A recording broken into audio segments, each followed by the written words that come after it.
All right. Well, thank you for participating, everyone. Welcome to this meetup about loving yourself, what you're doing right and what you're doing wrong. I really appreciate everybody taking time wherever you are. I'm on the East Coast, so I'm in New Jersey, Westfield, New Jersey. So obviously it's 7:10 or 7:11 at this point, but wherever you're zooming in from, it may be later or earlier. So I really appreciate taking the time to come here.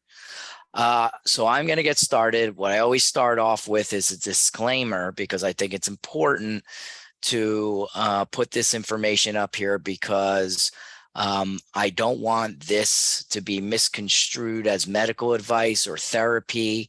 If you're experiencing any type of trauma or anything that is causing you to have any type of not so good feelings and you need some help, I would encourage you to please seek that help. And if you need that help and you want to talk to me offline about that, please, you could DM me and I could refer you to someone to get the help that you need. Okay. But by participating in this virtual event, you acknowledge that my positive psychology, transformational mindset, and integrative nutrition certifications in no way are to be construed or substituted as psychological counseling or any other type of therapy or medical advice. My comments about the material are backed by scientific evidence, life experience, and expressions of my opinion. Each participant's results depend upon his or her unique learning ability, motivation, commitment, and other factors. When you participate in these virtual personal development events, you fully agree that there are no guarantees as far as specific outcomes or results you can expect from using the information you receive on or through this event. Okay, so welcome. This is about loving yourself. It's time to start loving yourself, and I hope everybody on here does love themselves in some way or is seeking some advice on how to love themselves more and want to understand some concepts that you probably never heard of or didn't even know existed that may have prevented you from truly finding your true authentic self, being truly vulnerable and really loving yourself. Okay. So that's some of the things we're going to really be diving into here. And I hope that you have you walk away from this meeting understanding some things, some new things that you may not have known before. Okay. And it's going to be, start a journey for you to learn some more about these concepts or even seek help from me to get yourself started on living a flourishing life. Okay. So wouldn't it be great if we could all get our love in a bottle, right? We've seen these things on cartoons where you could drink a love potion and basically you would just have this instant love or somebody would love you, right? Really, those love potions are about, oh, how can I get this person to love me? And that's kind of almost like a little bit of the central or the theme of this is when we're kind of dependent upon something else in order to feel love, is that really healthy? What's really healthy about loving yourself? Is it about finding intrinsic motivation, some things that really light you up, that you really like about yourself, that help you to become vulnerable, to like what you see in the mirror every day and be grateful and live in the moment with grace and gratitude, and also be not allowing or be defensive or judgmental of other people if they don't agree with you you know or wondering why people don't like you. Wouldn't it be great if we could just wake up every day and just be like, I really love myself and I'm not really dependent upon somebody else if they like me or not. I just really care about me. And in a way, it's a little bit selfish, but you have to have that selfishness and to really learn and embrace and love yourself. Okay. You have to make yourself the number one priority, spiritually, emotionally, intellectually, and physically, or how are you going to be good for someone else, right? You really have to take care of yourself. And that all starts with learning to love yourself, but not by some love potion or other extrinsic motivation ways of doing so. Okay. So, what is loving yourself? So, loving yourself is resting comfortably within the depths of our being, doing the things necessary to keep oneself emotionally, intellectually, physically, and spiritually healthy and fit. So if I were to ask you, what are some things that you do to help you stay emotionally, intellectually, physically, and spiritually healthy and fit? Could you name 5 things right off the bat of that you do? Some people have really a hard time, just naming 3. So, it's something you really want to think about. Are you resting comfortably within the depths of your own being? Do you like what you see when you wake up and look in the mirror? And also, the last thing you see before you go to bed after you brush your teeth and looking in the mirror, do you really like what you see? Okay. And it goes to this question. If I were to ask you, can you name 5 things you love about yourself in a minute? Could you do it? Could you really do it if you really thought about it? And, if you want to practice to do this, you could type in the Q&A, 5 things within a minute that you love about yourself. That would be great. See if you could do it. What are 5 things that you love about yourself? I know for myself, I could say I'm very loving. I'm enthusiastic. I'm grateful about life. Uh, um, I think I'm handsome. I'm a great dad. So, what are some things that you really love about yourself? Okay. And hopefully it's more than 5. Hopefully it's like 20. Okay. So, how are you feeling right now? Just take a moment, take a deep breath, right? Breathe in through your nose, take a really deep breath, like for the count of 4. Hold it for 4, and then breathe out your mouth for a count of 4. And do it one more time. Take this deep breath with the count of 4, just counting in your head. Hold it for 4.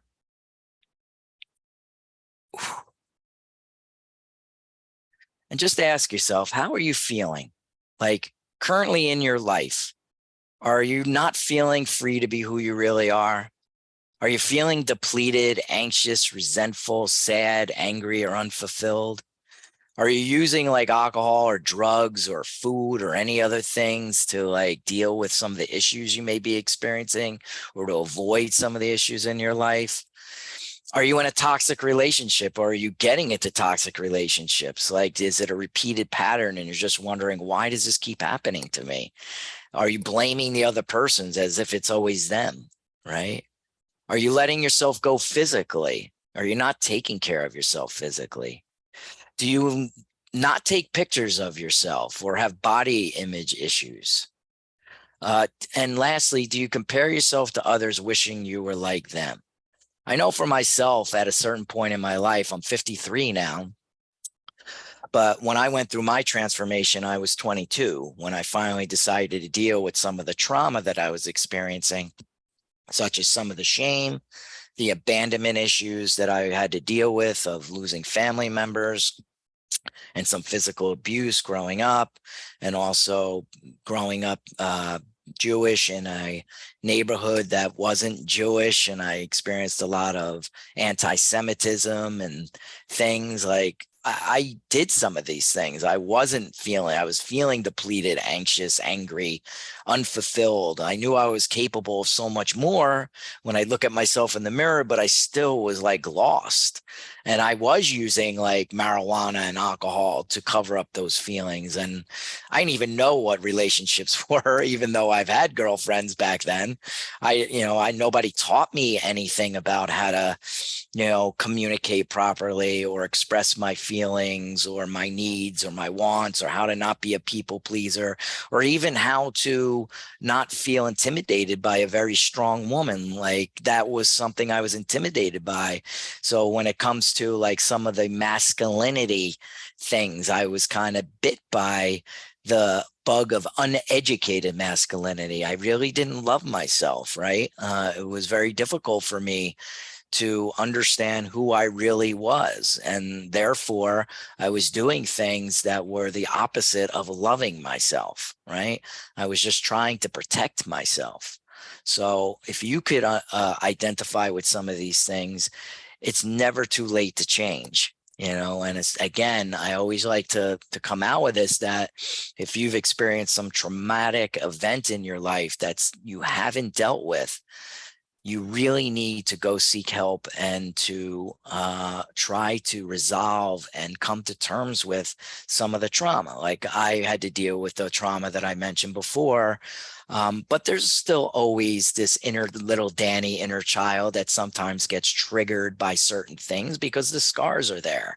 But now I have tools, which is what I'm trying to teach you and what I try to teach people, on how to not let yourself spiral down the rabbit hole and let those scars take over your thoughts, your feelings, your actions, and your results, and address some of these beliefs that we created that, such as I'm not good enough, what's wrong with me, I did something wrong, why don't people like me, that kind of, rule our lives in some ways, until we actually address some of those things. So you have to ask yourself and be truly, when somebody truly loves themselves, they're vulnerable. To thy own self be true. So how are you feeling right now? Okay. And again, pat yourself on the back. If you're not feeling really loving towards yourself, just take solace in the fact and pat yourself on the back that you're here and you've taken a first step towards loving yourself, to learn these concepts to help you start getting on a path to living a flourishing life. Okay. So what prevents us from loving ourselves? Is it because you had a crappy childhood? Did you experience an awful traumatizing event? Is it TV, magazines, social media to blame? Or is it unintelligent beliefs, right? Or is it something else for you that isn't on this list? I'd like to say that it's really, depends on your situation. Okay. Sometimes people experience things as adults that trigger some things that could cause us to not love ourselves anymore. Something could happen. It doesn't have to be because of a crappy childhood. Of course, a lot of these things do happen from the things that we hear from our parents, which we'll go into in some of the slides, that are to blame. And also it has to do a lot with social media, because we do tend to live in a society. Just turn on the news, you'll see how much of the news is so negative. And as a result of, maybe going through some awful traumatic experience in your life, we develop these unintelligent beliefs that I mentioned earlier, such as what's wrong with me? I did something wrong. Why don't people like me? And it perpetuates. Okay. So I believe, and this is my own definition here of why we don't love ourselves and why these things are perpetuated throughout our life if we don't deal with some of the things that we were taught that we need to unlearn and learn the right way of how to express ourselves, forgive ourselves, communicate, and just learn to find out who we truly are and why we're here on this earth. That takes a lot of work. But I believe it really stems from, it's a learned behavior from our upbringing, coupled with influential environmental factors that is perpetuated by insidious, destructive, unintelligent beliefs stored in our subconscious that influence our thoughts, feelings, actions, results every single day. So just to kind of give you an example of this, one of the things that I learned when I was learning this work about how your beliefs and thoughts, feelings, actions, and results are activated and triggered was an example that someone gave, like if you were a child and you were bit by a dog as a child, right? You are going to develop some type of belief that all dogs are bad, right? So what happens when you see a dog walking down the street? If you never were desensitized that not all dogs are bad, the first thought that you're going to have when you see a dog is all dogs are bad, right? Like, oh, whoa, that dog is bad. And that dog, that thought is going to produce a feeling, and that feeling is probably going to be fear, right? And as a result of you having that feeling, which takes 90 seconds for a feeling to actually go through your body, which is scientific fact that happens, where all the chemicals go through your body. And then anything after the 90 seconds, if you're still having that feeling, is really you ruminating on it and catastrophizing. That's for a different talk. But so you're going to develop this feeling of fear. And what is your action? Your action is that you're not going to go on that side of the street. And the result is that this is going to perpetuate. It's going to, like, as you get older, if you never dealt with this, it's going to, if you were invited over to a friend's house and you know that they have a dog, the first thing is going to be all dogs are bad. The feeling is fear. The action is I can't, I'm not going over that person's house. And the result is you're missing out on a good time, right? So same thing is same though. So this kind of behavior when it comes to learning to love yourself or not loving yourself incorporates all these different factors. Okay. And it, again, there is hope. You can unlearn these behaviors once you are able to learn how to become, your own cognitive based therapist, which is what I teach, and find the evidence for, the evidence against some of these thoughts. Also dealing with the trauma. Again, a huge part of this is if you've experienced some type of trauma and you haven't really addressed that trauma, and learn tools to deal with some of the triggers, and learn about gratitude and being grateful for some of the things that you have in your life and living in the moment and not letting perfectionism and unrealistic expectation and self-centered fear, which is afraid, where you're stuck in either two different polarities. Either you're afraid you're going to lose what you have, or you're afraid you're not going to get what you want or need, right? Some people could be caught in both. Some people could be caught in one. And when you're in that mode, you're in worry or regret. You're not living in the moment. So there's a lot of things to learn in order to love yourself, okay? But it starts with some of the beliefs, which you can change. So there is hope, but you have to do the work, okay? So change can happen at any time, and all it takes is a decision to discard everything you thought was right about life and learn what you should have been taught in the first place. And that's why you're here. And that's why I'm giving you some, evidence, some concepts that hopefully will resonate with you to understand why you may not love yourself, and some things that you could do to start to learn to love yourself. Okay. So really there's 5 stages to successful behavior change. Okay. There's pre-contemplation, contemplation, preparation, action, and maintenance. Okay. And these are the definitions for each different stage. So pre-contemplation is a stage at which there is no intentions to change behavior in the foreseeable future. Many individuals in this stage are unaware or underaware of their problems. Some people call this phase denial, right? And you may have been I was in it for a long time until I decided to contemplate, like, okay, something's wrong here. And basically in this stage is which people are aware that a problem exists and they're seriously thinking about overcoming it, but have not yet made a commitment to take action. Okay. Many people in this stage can be described as ambivalent. Then there's the preparation stage, and can be considered the information gathering and planning stage. The preparation stage is the most important, okay, because this is where you're gathering the facts. 50% of the people who attempt behavior change and skip this stage will relapse in 21 days. So this is a huge part of behavioral change, okay? And you really have to want to do this. And then there's the action stage. And I think this is really hard. Okay. So the action stage is in which individuals modify their behavior, experiences, or environment in order to overcome their problem. Action involves the most overt behavioral changes and requires considerable commitment of time and energy. During this action stage, one implements the plans developed and information gathered in the preparation stage. Okay.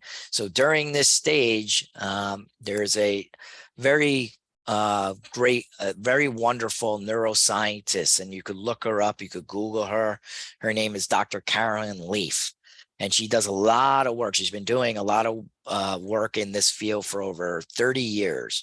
And usually there's things called, which I teach, it's called neuroplasticity, which is how your brain works, where you develop new neural pathways. And this happens throughout your whole life. And, our thoughts really are neural pathways that we've created, and we're able to shed some of the old habits, because a lot of our behaviors, 40% of our actions during the day are habits that we just do, and then the rest of it are just other decisions that we make. But basically, we could shed some of these habits and change some of these habits, which consists of a cue, a routine, and a reward. But it takes like 62 to 66 days of continuous repetition, and I like to call it deliberate practice, to be able to create a new neural pathway in your brain, which is such as switching a belief saying, I'm not good enough, to I am worthy. But it takes deliberate practice to do certain steps and exercises in order to make that behavioral change take effect. And it's hard to do that. It's repetition, repetition, repetition. Another example that I could give you, or an example I could give you, is if you're working in a corporation. My corporation in IT, every 90 days, they ask us to change our password. Okay. So you're so used to typing in a password, which is a habit that you develop each time your company is actually forcing you to change a habit. And a habit, really, there's in the basal ganglia is where it's stored. It's also, there's other parts of the brain, the hypothalamus, for memory. There's a lot of things involved in this. But basically, to keep it simple, is that when you change your password and then you go up to get a cup of coffee after you change your password, there's a good chance you come back and start typing in your old password. And you're like, oh, I just changed the password. But over time, basically, you are, with deliberate practice, are creating a new neural pathway and shedding the old neural pathway of that old password. Doesn't mean that that old neural pathway, just like with some trauma or triggers, ever goes away, because you may be 4 weeks in, a month in, typing your new password. But let's say you went out with your buddies or with your gals, had a few drinks, and you didn't get enough sleep. You might come in and just start typing the old password and be like, oh. So it's the same thing when something happens in our lives that might not be so good, that may trigger something, that an old pain body, I like to call it. Eckhart Tolle, he's one of these influencers, and he talks about pain bodies that are stored in our bodies that basically can be triggered. But once you learn something, you can't unlearn it. So, that's how these new habits and these new forms of behavior change, but it takes considerable amount of time in order for you to make a change. Not saying that there can't be miraculous changes, because there have been. And maybe some people learn quicker than others, and it could happen quicker than 60 days. But the scientific evidence shows that it takes between 62 and 66 days for a new habit to change and for a new behavior to change. And lastly, we have the maintenance, which is what I was kind of talking about, is a stage where people work to prevent relapse and consolidate the gains attained during action. Okay. So let's talk about this. All right. Unintelligent beliefs. And I like to use these 4 examples that all point to shame. I truly believe that shame is kind of the root of all evil when it comes to not loving yourself. And there's many different examples. And I like to use the example of, like, when we were kids, usually between the ages of 0, well, it is between the ages of 0 and 7, we're in a hypnotic state. Okay. And we're listening to our parents. We're listening to environmental factors. It could be our friends. Some kids are cruel. Like everybody is in this mishmash of depending upon other people. Like our parents are the ones that I like to say where this stemmed from, because depending on how our parents were raised is how what we're going to get, right? Chances are that, and things will get better. Hopefully things will get better over time. If we incorporate some of these tools maybe into the educational system, we'll be able to like stop some of these patterns. But most likely, if you look back at your childhood, you can remember like one kid who was like a bully, another kid who was like shy, another kid who was this, another kid who was like that. And then you have you, right? Who you were. And we're all kind of like just where we weren't, we're born like into this world like a clean slate, so to speak. Now we do have, I believe I'm very spiritual, and we have a soul, and we do have some innate qualities that maybe make us who we are, but those are influenced. It's a learned behavior. Remember, I gave that definition. It's a learned behavior. So like if our parents, as we're growing up between the ages of 0 to 7, say we have like a book report or something to do, and we're in third grade, and our parent is trying to help us, and we ask a question and they say, what the hell is wrong with you? If that happens, if that's repeated over and over again, you might develop the belief, what's wrong with me?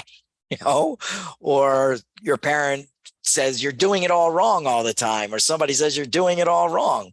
Just imagine what kind of belief you're storing in your subconscious, right? Or what happens if something happened where your parents believed in spankings, right? My mother used to beat the living crap out of me. So that wasn't a very good way to handle situations. Of course, this all points back to shame. And then what if one of your parents says, oh, I'm tired of you never getting anything right? So you could imagine, like, how could you really learn the proper way of loving yourself at a young age if you have all these stimuli coming at you? And also, depending on what you watched on TV, whether there's violence or you develop these weird warped ways of thinking that are just not healthy ways of thinking. And then you're like, okay, then you grow up to become a teenager, and then your hormones get all crazy because you go through that whole thing.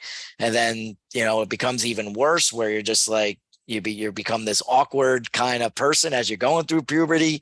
And then you take all these things. You don't even realize all these thoughts, these beliefs that we talked about before become stored in your subconscious, right? I'm not good enough. What's wrong with me? I did something wrong, because we were never given the tools or the concepts to understand how to truly love yourself, right? Well, a lot of it has to do with communication styles. So how your parents spoke to you and how people spoke to you at a young age is very important. So some of these things you may already know, some you might not have even heard of. So there's 4 different communication styles. There's passive aggressive, there's aggressive, and there's assertive. Now we're all striving for assertive, okay? But passive is fail to express their feelings or needs. Often they display a lack of eye contact, poor body posture, and inability to say no. Passive communicators also act in a way that states, people never consider my feelings. So, you have to ask yourself, like, how was your parents? Like, they were kind of like the closest things to us. Also, maybe our siblings, aunts, uncles, people close to us. How did they speak to us? What kind of learned behavior did we pick up from these people? Passive aggressive communication style users appear passive on the surface, but within he or she may feel powerless or stuck, building up a resentment that leads to seething or acting out in subtle, indirect, or secret ways. So I know my parents, I could remember my dad would be kind of very lax, but then I would see him get into an argument with my mom, and then all of a sudden it would build up, and then he would explode. Right. And then that was it. Things would break on the wall, or it was a disaster. Right. And then we have, and also you see this in your bosses, right? Like you could have, like, if you work for managers, once you understand this, you could kind of like pick out and like understand like how to, you could kind of put people into different buckets of who they are. And it's important to understand this and to understand what communication style you are. And, depending on the situation, you may fall into one or the other, but really our goal is to always be assertive. When you're loving yourself, you really want to be assertive. But an aggressive communication style is speaking in loud and demanding voice, maintaining intense eye contact, dominating or controlling others, or blaming, intimidating, criticizing, threatening, or attacking them, among other traits. These kind of behaviors also, usually when we're exposed to these different behaviors and we don't learn about them, when we get into relationships, we may pick somebody because it's what we're used to, because it's what we've learned, who have these different communication styles because it's what we're used to, because we were never taught about ourselves, like how to love ourselves. Because when you truly learn to love yourself, you don't place yourself in situations that are not so good for you. You find things that are good for you and what you want in your life, and you protect yourself and you have boundaries, right? The behaviors, the communication style that we're striving for is assertive communicators, and they can express their own needs, desires, ideas, and feelings while also considering the needs of others. Assertive communicators aim for both sides to win in a situation, balancing one's rights with the rights of others. Okay. So communication style has a lot to do with it. And then there's attachment theory. Okay, which is really important. So, how were our parents and how were the people who were closest to us? How were they in our lives? Like, what did we learn from them? Were they avoidant? Were they anxious? Were they anxious avoidant? Or were they secure people? Okay. Of course, we're trying to be assertive and we're trying to be secure. So what is someone who's avoidant? An avoidant attachment type are extremely independent, self-directed, and often uncomfortable with intimacy. They're commitment phobes and experts at rationalizing their way out of intimate situations. They regularly complain about feelings, crowded or suffocated when people try to get close to them. In every relationship, they always have an exit strategy, and they often construct their lifestyle in such a way to avoid commitment or too much intimate eye contact.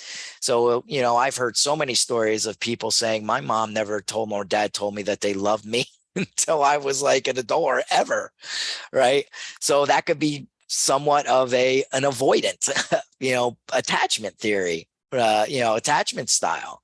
And that kind of makes you want to pick people or make you want to be with people who are avoidant. So, you could start to see the pattern here, right? If you're anxious, and anxious attachment types are often nervous and stressed out about the relationship.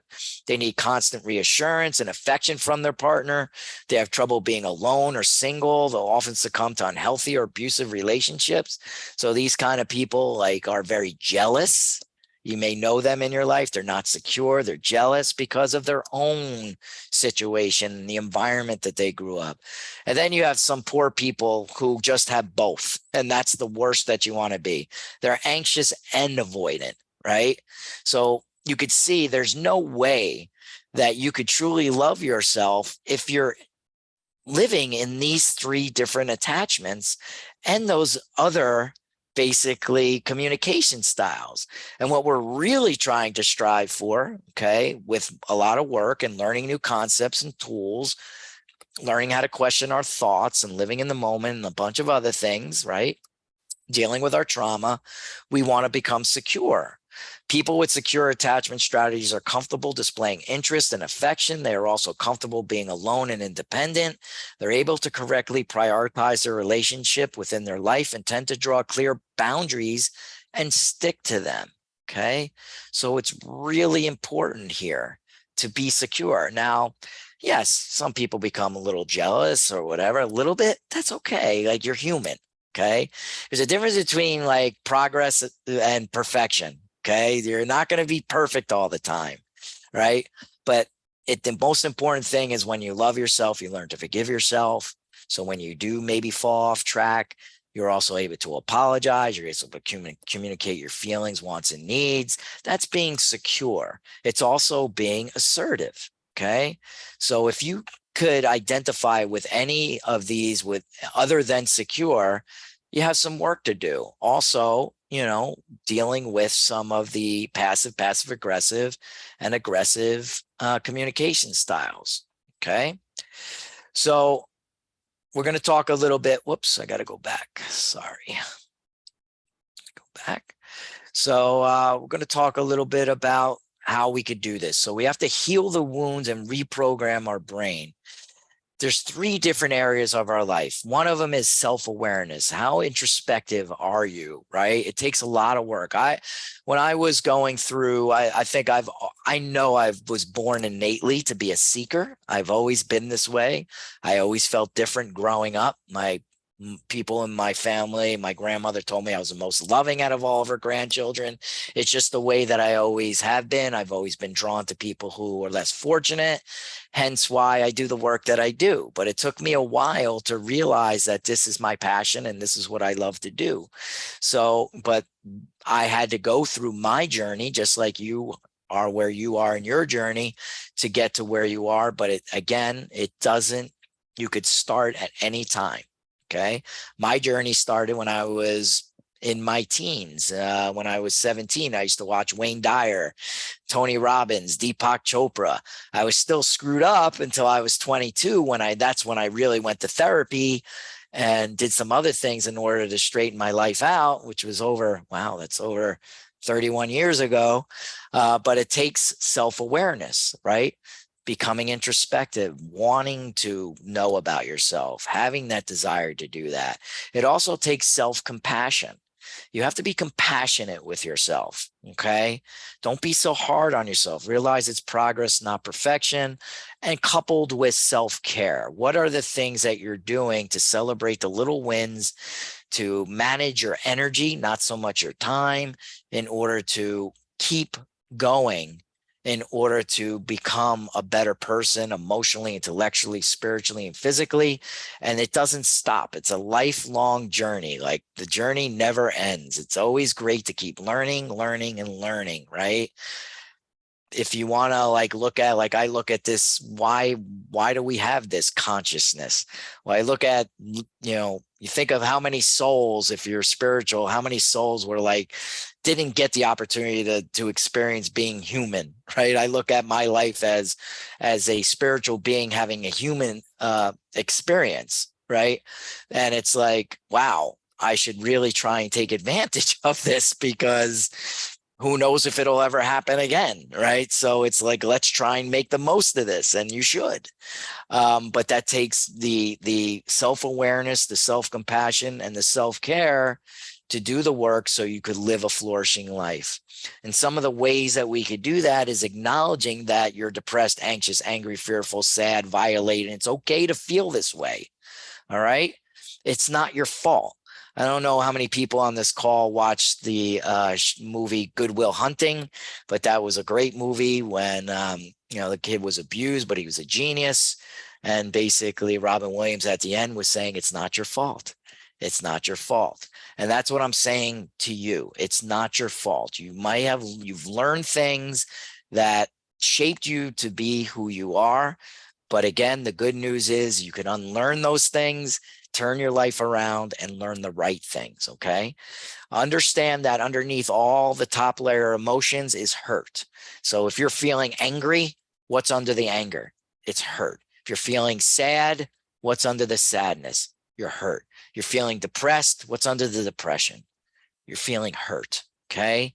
And it's understanding what this hurt is and trying to resolve it, okay, within yourself, okay? Because that's the only way it's going to get done. Most importantly is to seek help to identify what is causing your pain and face it head on. There's no avoiding the pain. You can't use drugs. You can't use food. You can't use alcohol. You can't use these things. You need to face this head on, and it takes a lot of courage to do so. But it's the only way you're going to get through it. Understand how your brain operates so you can begin the process of reprogramming your beliefs. Fill your tool chest with skills to help you flourish when the going gets tough so you could bounce back from adversity quickly, okay? And also accept that you're human, accept that you're a human being and that is progress, not perfection, okay? One of the most important things is forgiveness. Okay. So forgiveness is something you do for yourself, most likely to be happier, healthier, agreeable, serene, and have better relationships. Excuse me. And you're least likely to be hateful, depressed, anxious, angry, and neurotic if you don't learn to forgive yourself. Okay. And you need to embrace your dark side and embrace others as well. Embrace your humanity and the mistakes you and others will make. It's human to be moody, angry, lazy, aggressive from time to time. It is what it is. The important thing is when you really truly love yourself and you're introspective and you know yourself, who you are, and you're truly vulnerable, you're not afraid to communicate your feelings, to let your partner know, yes, I'm feeling moody right now, or I'm hangry, I'm hungry and angry at the same time, I'm lazy.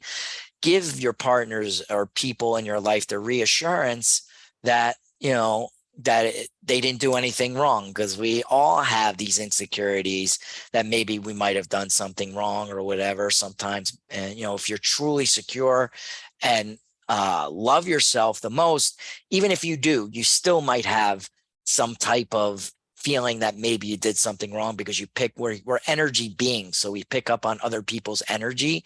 And some people who are highly sensitive, like myself, who are empaths, can feel other people's emotions. And when you truly love yourself too, it's the opposite. When you sense somebody is not doing well, don't make assumptions, right? We're not mind readers. It's okay to ask questions. Are you okay? What's going on? Is there anything that I could do to help you? Do you need me to just listen, or would you like me to offer suggestions, right? So there's a lot involved in this. People suck and will do things to hurt us. It's not your fault. We see it every day on the news. A lot of people are just effed up, and unfortunately, it is what it is. And I guess all we could do is like kind of just really understand and have empathy for people in general. Doesn't mean we have to like the situations, but maybe we could understand a little bit more, because when you truly learn to love yourself, we don't give negative people our power, right? We don't let them take the power from us or take our energy or have them become energy vampires and suck our energy out. We have the ability to put boundaries up and protect ourselves. Okay. There's also additional tips to let go of hurt. There's a reverse forgiveness letter, writing a letter as a transgressor to you of what you wanted to hear from them. Write a letter to the transgressor and not give it to them, because forgiveness is for you. Delivery is optional. Most of the time, people don't know that they hurt you. That's the whole point sometimes too. Like sometimes I say stupid things, an insensitive comment. And if somebody doesn't tell me I said something insensitive, because I tend to be, I have an intense personality and I'm passionate, then I'll never know. So, another thing about this is feeling safe. When you truly love yourself and you surround yourself with people, when you love yourself, when you love yourself, you surround yourself with people who make you feel safe. Very important. Write a letter to yourself when you have done something wrong. That's self-compassion. And lastly, this is a Hawaiian prayer, the Ho'oponopono prayer. I love you. I'm sorry. Please forgive me. Thank you. Amen. So here are 15 strong qualities of people who have self-love. Okay. So number one is you forgive yourself and you forgive others even when they're not sorry. We just talked about forgiveness, very important. You look at every ending as a new beginning. The glass is half full. Now, it may be hard to do that in the beginning, but we must continue to have a growth versus fixed mindset, because when you have a fixed mindset, you become fearful. You're like a rock. You're afraid of fear. Fear of the unknown is something that keeps you stuck, instead of being basically a piece of clay that you could mold, which is what having a growth mindset is, where you look at every ending as a new beginning. So if a job ends that you really were expecting, that you didn't expect to end because maybe you were laid off, of course, you're going to feel your feelings and you should mourn that, but that is the opportunity for a new beginning. Maybe the universe is protecting you from something that would have happened down the road. There's different ways of looking at things. And it comes down to, do I look at the glass half full, or do I look at the glass half empty? You won't allow yourself to be destroyed, because guess what? Broken colors, crayons still color. Okay. You know you can't give away anything you don't have, so you provide for yourself first, and then you share what you cultivate. Again, people ask me, Dan, what's your priorities in life, or what are your values? Like, if you were to do your 3 values, what is your values? Well, my first value is to take care of myself. Like, I have to come first. I have to be able to take care of myself physically, emotionally, intellectually, and spiritually. Some people in relationships will be like, oh, if I told that to a lady, she'd be like, oh, you're not making me your first priority. No, that isn't my first priority, but you're going to feel like you're my first priority. You're my third priority, because my second priority is like my mission and what I'm trying to bring to the world. And I want to support you in your mission and what you're trying to do. And that third priority is the love interest. Like, that means that if those other two are fulfilled, then the third one is going to feel like you're the first priority, because that's what you're striving for when you have a partner or you have children, things of that nature. It's like you can't take care of anything else unless you take care of yourself first. Okay. You don't need validation, and you don't seek from others what you can only get from within. Again, and this is the difference between intrinsic motivation versus extrinsic motivation, which I teach in another module, which is building yourself up with things that bring you joy rather than depending upon materialistic things, which is extrinsic motivation, which brings you temporary pleasure for a short time. Okay. Instead of expecting others not to hurt you, trust yourself to be strong enough to handle it when they do. Very important. You know you're not perfect, but you believe you're perfect for somebody. Again, this is a relationship one. And until that person comes along, you'd rather be by yourself than with the wrong one. Boundaries. You not only set, but you also enforce boundaries. You don't take it personally when people aren't nice to you. You know that how people treat others reflect who they are, not a reflection of who you are. Okay. Obviously, you're not going to be a doormat, and you have to express your feelings and, let somebody know that you don't appreciate the way that they're speaking to you, but it's not a reflection of you. Okay.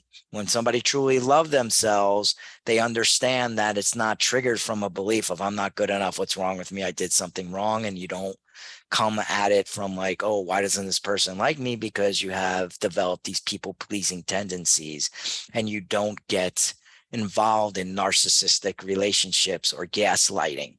Okay. You realize it's not a competition, and you stop comparing yourself to others. You just compare yourself to yourself. Okay. You've learned to appreciate the struggles because you know they are always led to strength. You've learned the difference between giving up and letting go, a huge one, right? Again, this goes back to growth versus fixed mindset. Something doesn't work out the way that you want it, and maybe you would label it as a failure. It doesn't mean that. It means that whatever you were trying to do may have failed, but you don't label yourself as a failure. It just didn't work it out, or maybe it wasn't the right time, right? It's about timing. So sometimes things just aren't meant to happen at that particular time, but who knows, maybe it'll happen later. Okay. You decide that the last chance really was the last chance. So you could see a lot of these have to do with boundaries and loving yourself and doing the things necessary in order to, take care of you. Okay. You don't take care of yourself. You don't take yourself so damn seriously and can laugh at yourself. Having humility, most important. When you look in the mirror, you know you're capable of so much more because fear of the unknown doesn't exist in your mind. When you truly love yourself, again, it's about growth versus fixed mindset. You're able to take risks.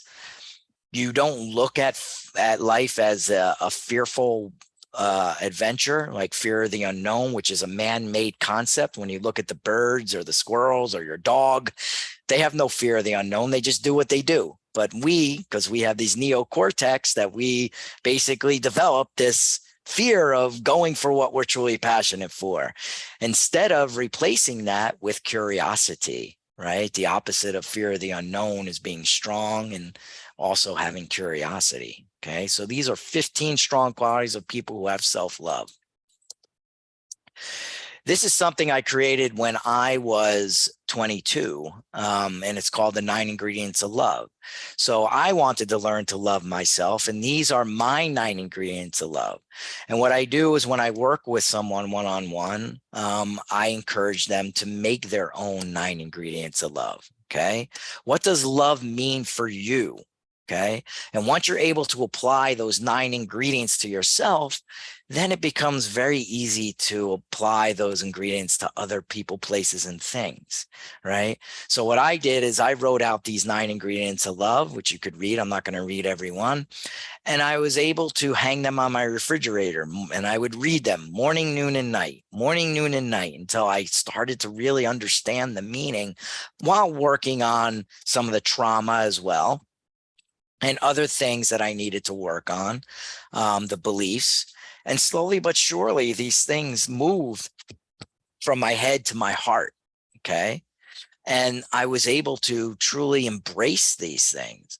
So I would encourage you, just as a little homework, when you're finished with this, why don't you sit down and at your computer, or if you have a journal, and write out, what are your 9 ingredients of love? What does love mean for you? And look up the definitions and read them every morning and every night if you're struggling with love. Okay. You could also build a gratitude list as well. What are some things that you're grateful for? People who love themselves, wake up feeling grateful. You might even wake up not in not so good mood sometimes, but at least you're grateful to wake up, right? I really try and understand about gratitude. I have a whole module on gratitude, and there is a thing called ingratitude where you're using gratitude the wrong way, but I won't go into that. But basically, why not create a gratitude list and also list things that are inherent in you, not just like I have a roof over my head, I have a good job, I have food to eat, I have clean water, I have good health, but what are you grateful for? I'm grateful for that I'm a loving person. I'm grateful for that I'm a generous person.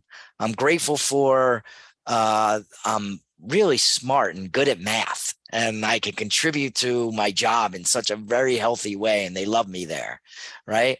There's numerous studies on gratitude, and you could see here that keeping a gratitude list can increase our long-term happiness by more than 10% and decrease depression by more than 30%. So there's really other things that you could do, such as creating a journal. You could use your electronics.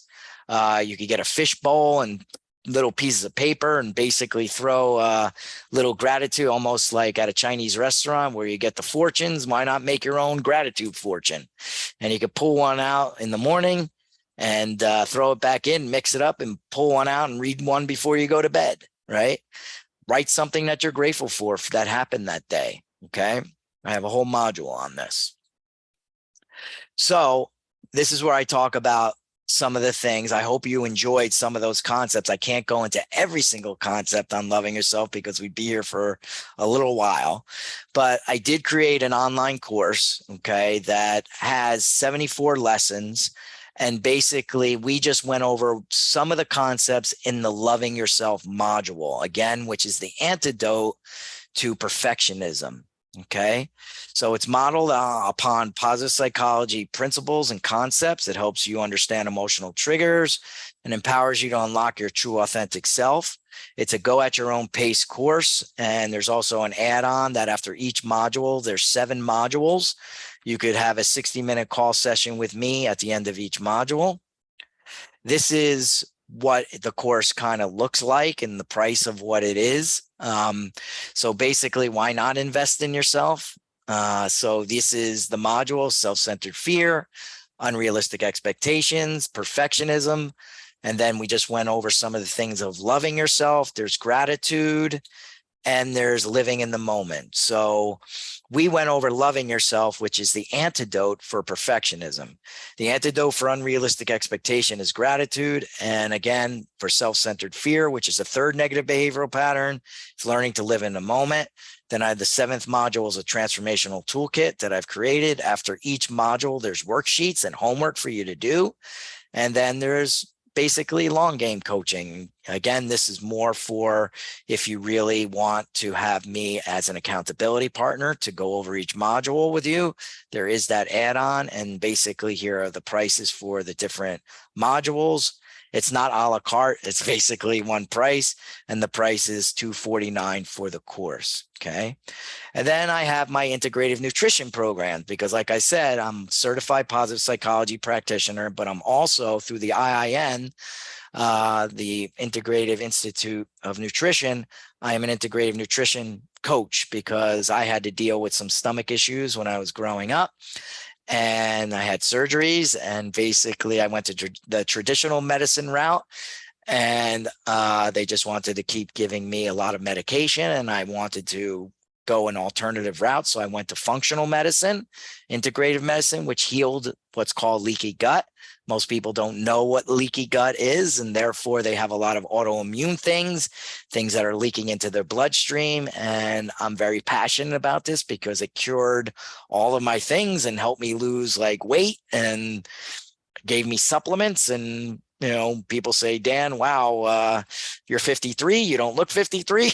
I'm like, well, I think it has a lot to do with my gut and taking care of my microbiome and understanding about intermittent fasting and not eating a lot and taking certain supplements. And that's all why I'm so passionate about integrative nutrition and helping people build a team around them so they could get healthier, so they could also live a flourishing life. All right. Because a lot of this stuff that we went over, just the one chapter on loving yourself, that's helping yourself emotionally. The Get Real Deal and Heal course is like helping you learn to deal with the emotional, intellectual, and spiritual aspect of your life. But if you're only taking care of that one, those three, and you're dismissing the physical, you're not going to get better. You have to encompass the triad, your mental, emotional, and physical well-being. That's why this integrative nutrition program that I've created is a 6-month program. I have 3 different modules, and it includes the Get Real Deal and Heal course. Okay. So there's different packages, the bronze, the silver, and the gold, that have the difference is basically you're getting more calls. Usually I charge on one-on-one coaching $125 per hour for a call. So if you do the math, if you're over 6 months, you're getting 12 calls. For the silver, you're getting 18, and you're getting 24 calls over 6 months. If you did $125 times, 24 calls, it would be well over $3,000. So this is, you could see here, the prices here. So, and it will basically help you live a flourishing life. And there's more information about these packages on my website, which I did put in the chat, which is at holisticwellcare.coach. And I always end with this quote because I think it's important. I don't know who wrote it, but if you always do what you've always done, you'll always get what you've always gotten. So why not change and invest in yourself today? Okay. So I want to thank you for attending this meeting. I am going to open this up now. I'm going to look at the Q&A, and I want people to talk, obviously. So I'm going to ask people to unmute. I'm just going to go through each person here so I could open this up for a discussion, because I want people to ask questions, and hopefully we could get a discussion going. Let me make sure I didn't miss anybody. Ask to unmute, because sometimes I have to do allow to talk. So I'm just making sure that I got everybody. All right, cool. So let me, before somebody speaks, let me just go into the Q&A and see if there was something that I missed. Did anybody ask any questions? You killed it. Thank you, buddy. All right. So I'm opening it up for a discussion. I don't see any questions, and now you could ask your questions via voice. So what'd you think, guys? Very good presentation. Did you learn some concepts that you didn't know about? Absolutely. The one that I didn't know is it takes 62 to 66 days to retrain your brain, your neuropathy, as you called it. So you have to try that, because I have to try that because I've been in the destructive other end of that. And I probably did 162 days to 362 days, so Yeah. I have to change Yeah. that thinking now. Yeah. I typed in the chat, Dr. Carolyn Leaf. And, another person that you could look up is Dr. Joe Dispenza.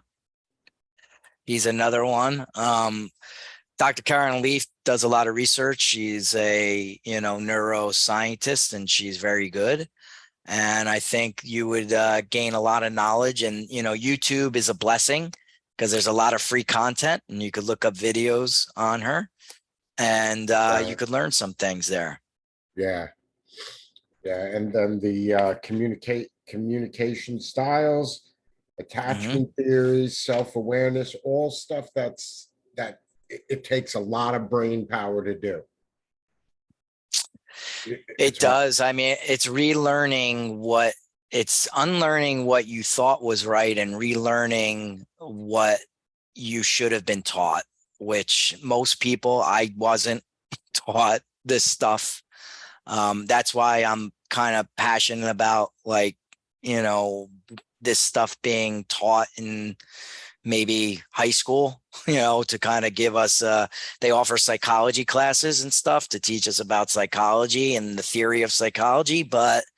And I know it's not the education system to responsibility to maybe do that, but how are we supposed to break the cycle if nobody really understands or learns any of these concepts? It's very difficult to, you know, um, and I think as a parent, as parent, and when we have children, we have to become more responsible if we want to break that pattern within our family dynamic, right?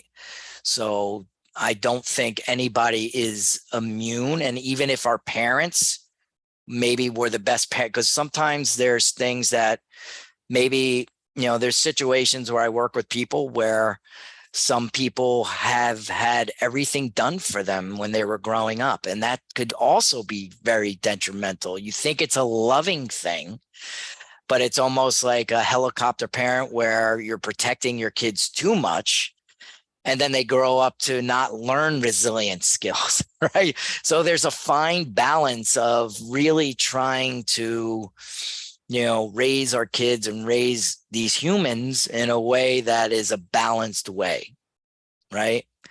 And again, it's Absolutely. progress, but it's progress, not perfection, you know? Sue, you're unmuted. Did you want to say something? You could also raise your hand if you want to say something as well. No, I don't have anything to say, but I want to thank you though.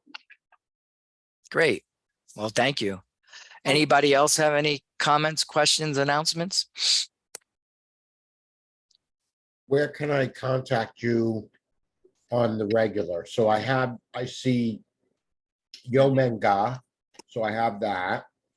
And what is Well, this? Yomenga is, you want to go to, in the chat, I type my, let Holistic me wellness just, coach? yeah, you know what I'm going to do is I'm just going to actually go to Google. So that way I could just copy and paste it and put it in here.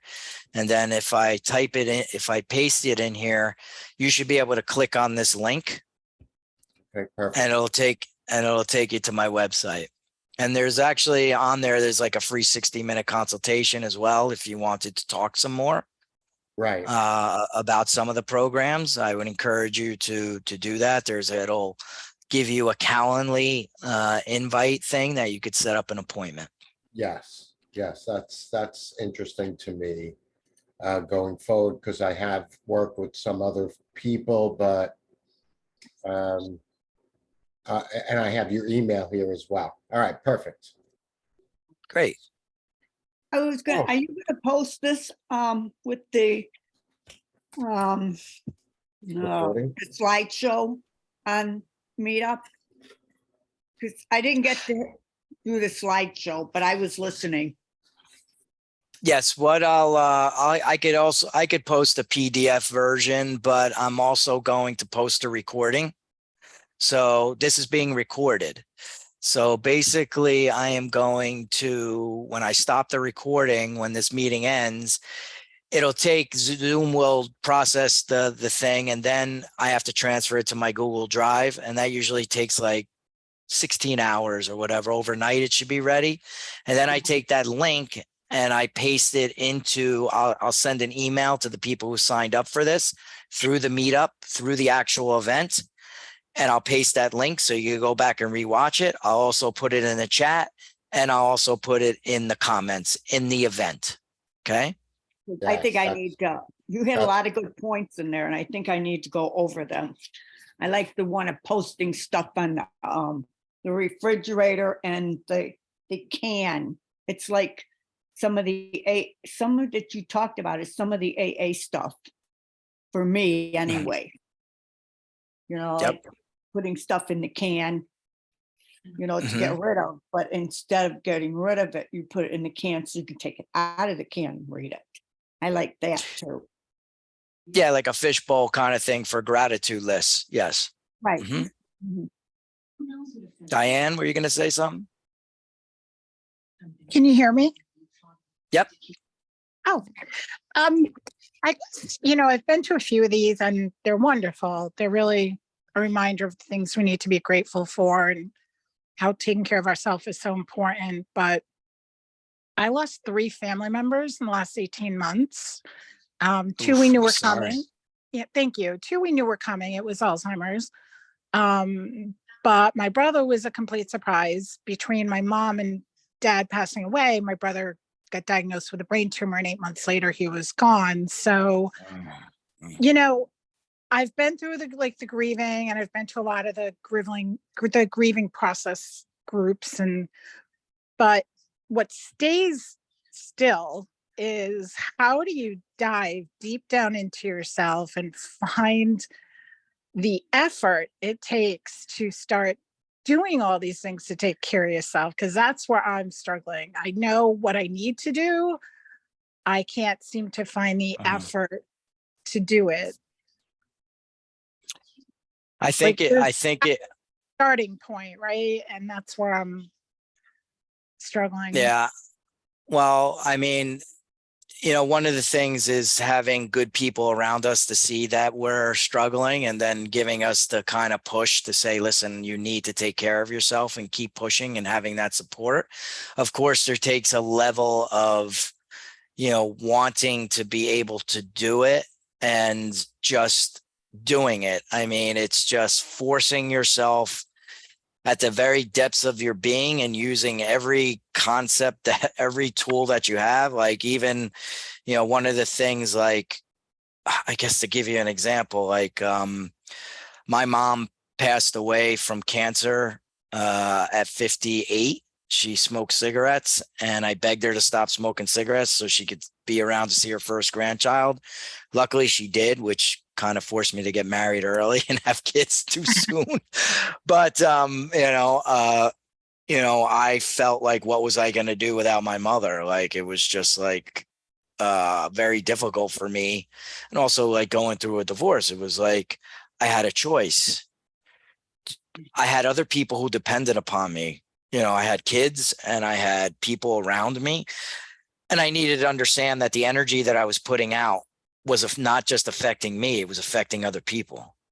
And it was like I had to make that decision, as much as I might not want to do this because I'm fearful and I might want to just feel this pain, and I don't know how to deal with this because I feel like I might be at the end of my rope. I had to kind of like say, am I being selfish? Not just for me, but I'm also affecting the other people in my life. And I kind of had to just do it. I had to find someone who I trusted, who basically I could connect with, who really understood me. And that just takes time to, go to, one of the things I really want to stress to people is, like, because what you're talking about is a trauma. Like, you've experienced trauma, you've had deaths within the past 18 months. And now, of course, we all know that death is part of life. We start dying as soon as we're born, basically. but it doesn't take away some of the pain, because maybe, for me, like, I don't have family. Like, I have my two boys, they're 19 and 16, but when it comes to extended family, my mother died, my godmother died, my dad died. I don't have like a lot of people, and I may feel like alone, sometimes. And I don't know your situation, Diane, but I would try to get the motivation to do this because, not only for you, but you want to be there for the people who are in your life who are depending upon you. And you don't want to set a not so good example, of doing it. And I'm not trying to make you feel guilty or minimalizing or trivializing your pain, because the pain is real. But we just went through the PowerPoint presentation of loving yourself, what you're doing right and what you're doing wrong. And part of loving yourself is to honor those people who have passed away, right? By knowing that they would want you to go on with your life and live a flourishing life and do what you need to do to be happy for the rest of your life. So that way you could also pass it on for maybe somebody who's going to come into your life who may experience the same thing that you've just gone through. There's reasons why things happen. They may not be revealed to us right now, but sometimes things just happen, and then later on the answers are given.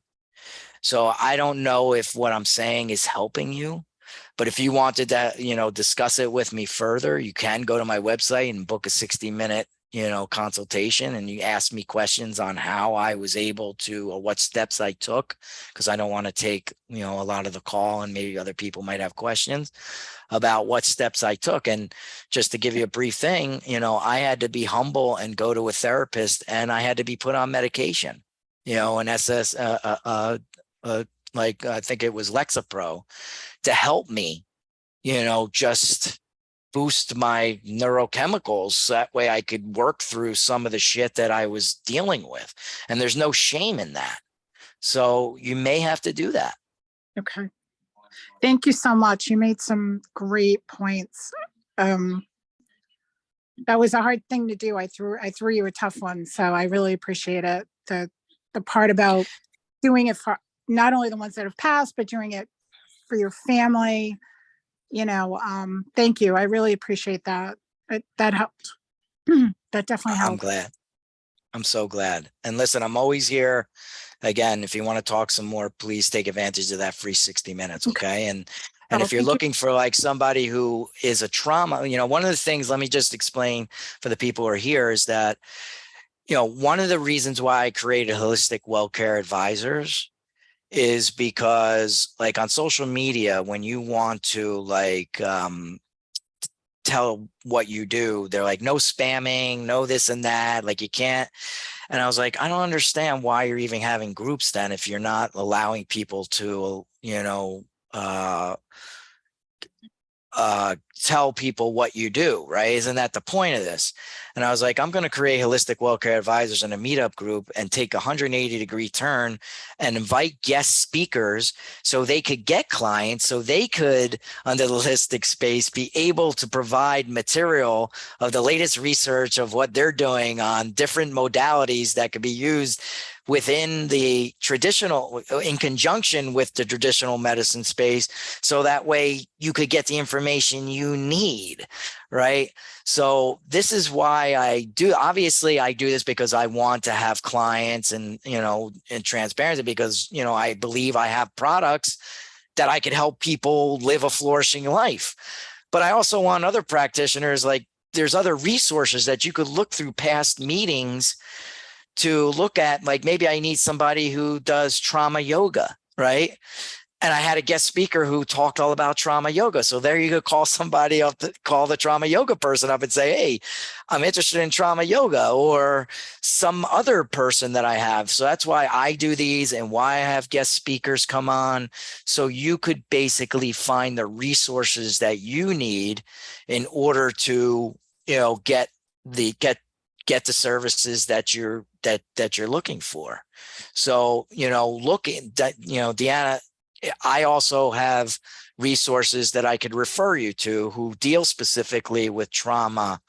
I know somebody who runs groups of people who deal with trauma and stuff. So, let me know if you want that referral and I could help you with that. Okay.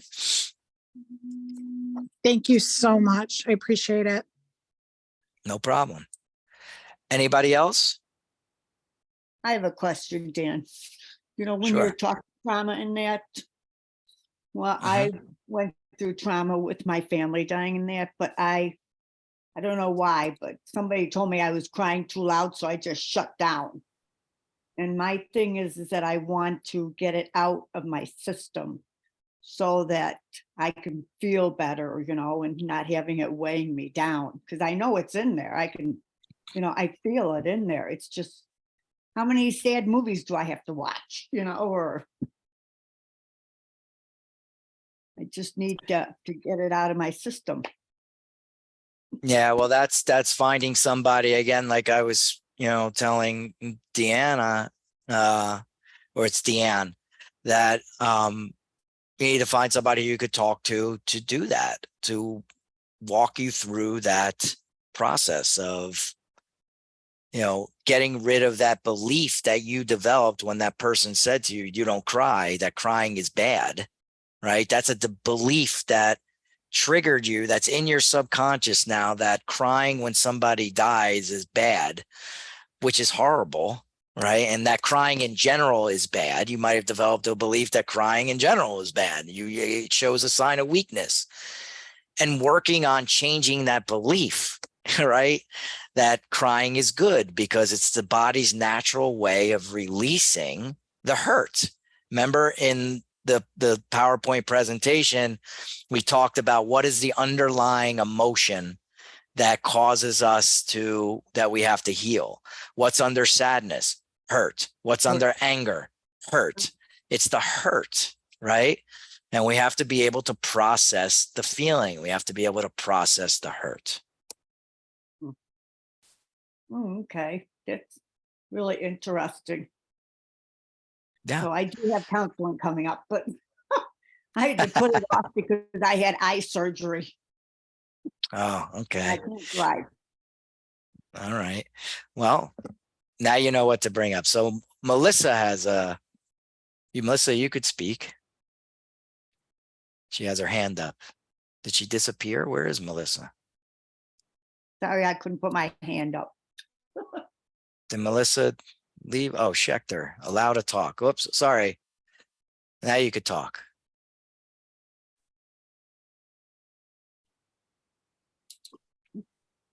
There you go. Can you hear me now? Could hear you. Okay. I'll just be very brief. Whoop, I have, you're muffled a little bit now. I can't hear you. I have very little tongue. I had head and neck cancer, and for 7 years I've been fighting it, but now I have through misdiagnosis, the effects of too much radiation. And when you were talking about crying, I can never cry again. I have no tear ducts, and I feel it though. But I'll tell you what I did. I'm probably older than me. I'm almost 80. I've lived through a lot. My brother's dying of leukemia right now. The whole family has been blessed with cancer from Eastern Europeans.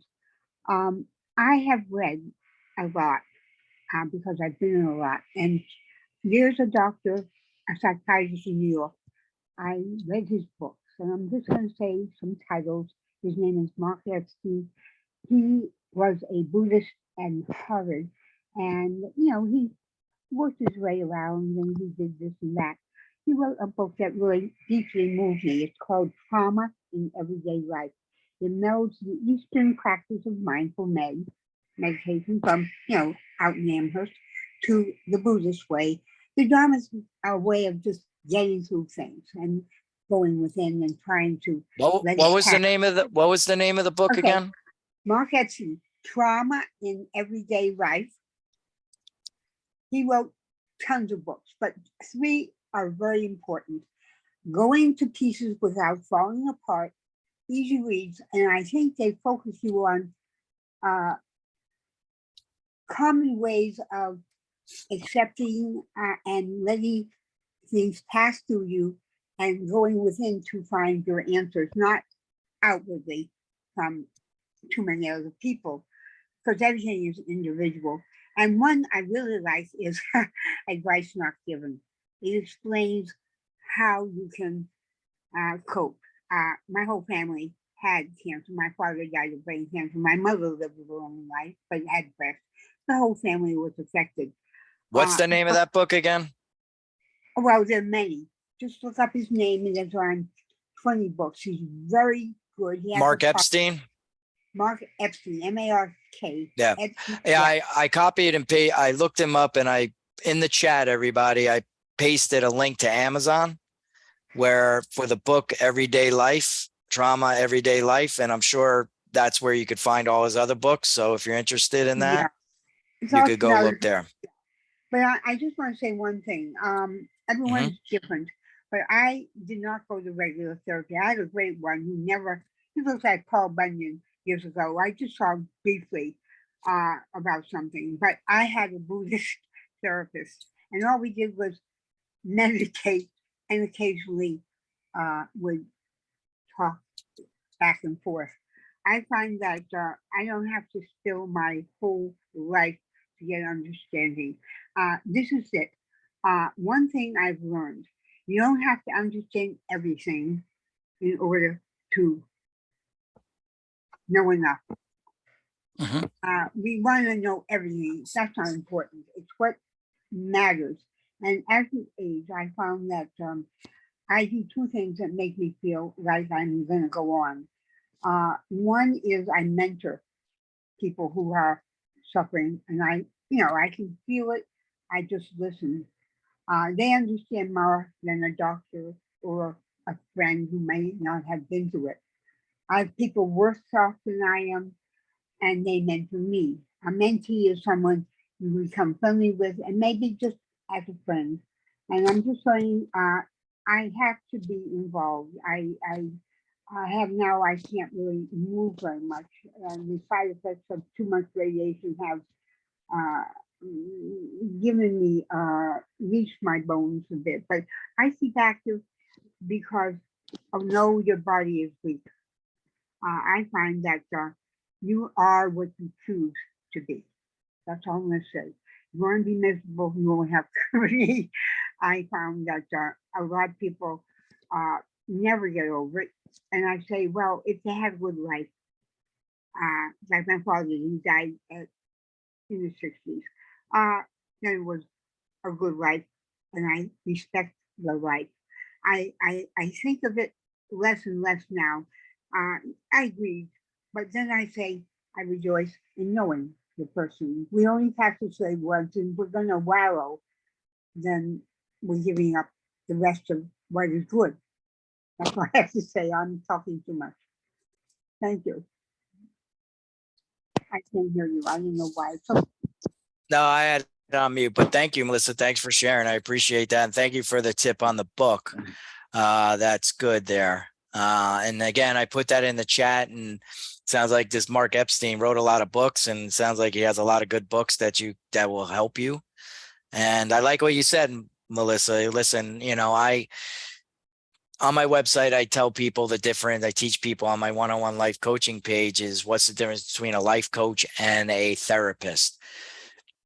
Some people will say just go to therapy, and for like things that really they don't need to go to a therapist for, they need a life coach because they're trying to find out what their passion is in life. And you don't want to go over like your whole life history again. Melissa makes a good point. You don't have to like always deal with the trauma over and over and over again, or your life story. Finding a mentor, somebody who maybe has gone through some of the things that you've gone through and was able to master and learn some ways to deal with it is extremely important, and that could help you. Joe, I unmuted you. You had a question about the course. The course is $249. So if you went to my website, it's $249. It's not, when I did that slide, it was just showing what each thing broken down was cost. That's why I was saying it wasn't a la carte. but the value of the course would come out to like close to $1,000, but I'm selling it for $249. So I hope that answers your question. You had like a bronze, silver, gold package. Wasn't that something in addition to the course, or That's a totally separate. Let me share my screen, and then maybe if you guys could see this, can you see my screen?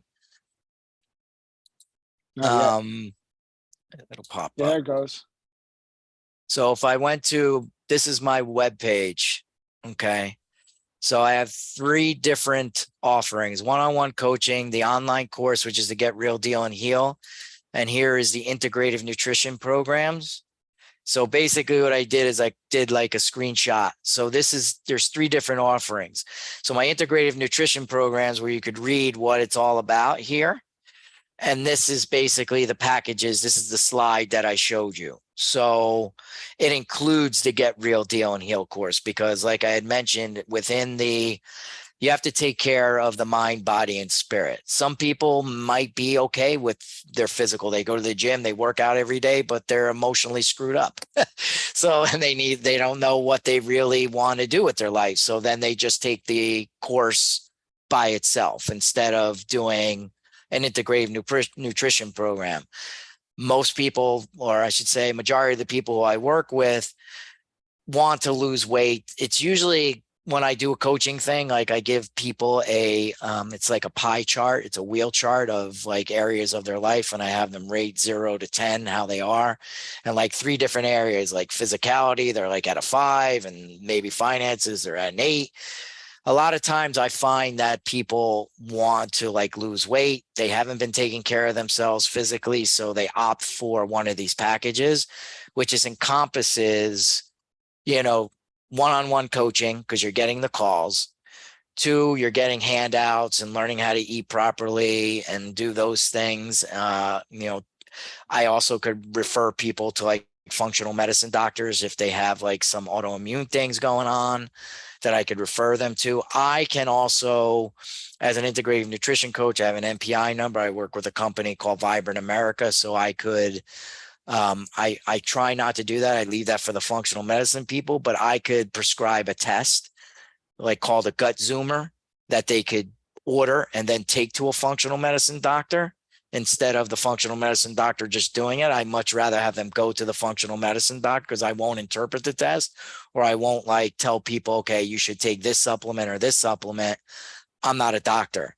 I know what's great for me. And you've asked me what I take for my things. And I'll tell you, as a man, 53 years old, I want to keep my testosterone up and things like that. I take certain things, but this also includes the Get Real Deal and Heal course. So basically, most people opt for these things because this is the biggest bang for your buck. You're getting one-on-one coaching, the Get Real Deal and Heal course, and you're learning how to, eat properly and do the things you need to do, which I prefer to do. So hopefully that answers your question, Joe. Yeah, I had another question. I went to their website too. How do you sign up for the 60-minute consultation? I didn't see Okay. anything on there for the calendar. Yes. So let me go back. I used to have a button here, and I should probably make it easier. But if you go to the one-on-one coaching tab, okay, Okay. and it should open up. Mm-hmm. I don't know why. Maybe because I'm sharing and it's not opening. Oh, there you go. And you scroll down. There is a still unsure about starting your journey with me. Schedule a free consultation. If you click on that button, it should open up to a Calendly I found it. schedule. I found it. I found it. Yeah. Okay, So then it perfect. opens up and you could book a, free 60-minute. We could talk about some of your goals, what you want to achieve, and find out what is best for you. Yeah, Okay? that's perfect. Yes. Thank you. You're I'm welcome. good. Good. Anyone else have any questions? It's 8:42. This is scheduled for 9. So I want to make sure everybody gets their questions in. Dee, did you have something? I see you unmuted. Oh, sorry. Yes. I can't remember. I think you've told us before in one of the classes, but I can't remember where I wrote it down. I know you said that when you're hosting other wellness professionals, you basically what you were describing earlier, that like other people in the field, you try to host them and then you let them like, do it on Zoom. Mhm. Was there a website that that you're running that is specifically just like, if we're trying to find those people, like let's just say the trauma yoga woman from a few weeks ago, if we're trying to find her again and we don't remember like where our handwritten notes were from the Zoom class, do you have a website that you run that participants can go to that website to go find these people that hosted through you, to connect with them and find their phone numbers again or something like that, like a directory or something? Well, I'm going to share my screen again and show you the easiest way to do this. So basically it's not a website, it's the actual meetup group. So if you go to meetup, right? Okay. And you could see upcoming events like on the main page here. Okay. You should be able to, I got to move this out of the way. There should be a button here that says past events. Okay. Right? So if you click on see all past events, all the events that I've held so far are here. So if Okay. you scroll down, right, you will find the trauma lady here. Because Okay. this one was on. And then if you click in it, right, there should be, I'm not sure if the chat feature is still here or the comments is still here. But I recorded it. So maybe I think this might close, the chat might close after a certain amount of time. Yeah. But if you want, I believe, yeah. So here in the comments section, I posted, here's the recording from last night's event. So you Okay. could basically go and redo, look at it. And I also have all our contact information in here, right? So Okay. that's the easiest way to basically find a practitioner or look at all the past things that have been in here to get an idea of, some of the services that are available for you if you're looking for something in particular. Okay. Okay. Thank you. You're welcome. Anybody else before we close up shop? All right. I'm going to take that as a no. So listen, this will be available tomorrow, just like I showed you guys just now where I actually post the link for the recording. It's going to go into the event. So now tomorrow, this will be a past event. So you have to go back into the past event to find it. But I'll also send an email, because what I can do is, like, for instance, let me just share my screen again. When I go back to the main page, let's see. Where did it go? Let me just go back to the main page here. So loving yourself. So like clicking on the loving yourself button here. So what I have the ability to do is I have organizer tools and I could contact the attendees. Okay. So when I click on that, it'll say members subscribe to the meeting for loving yourself. And I send an email out to everybody. So, because not everybody, there was 80 something people who signed up for this. I don't know why 80 people sign up, but only like 10 come, but listen, it is what it is. So they'll also get the link as well. All right. So that will be available tomorrow. So everybody have a wonderful evening. Take care. And I'll see you next week. Next week is the meeting on trauma. There's over 100 and something, 50, 60 people signed up for that. We might have 12 people show up, but that's okay. Because that's all that matters. All right, everybody. All Have a right. wonderful evening. Take care. All right. Thank you, Thank Dan. you. Thank you for the class. Have a good night. You too. Bye-bye.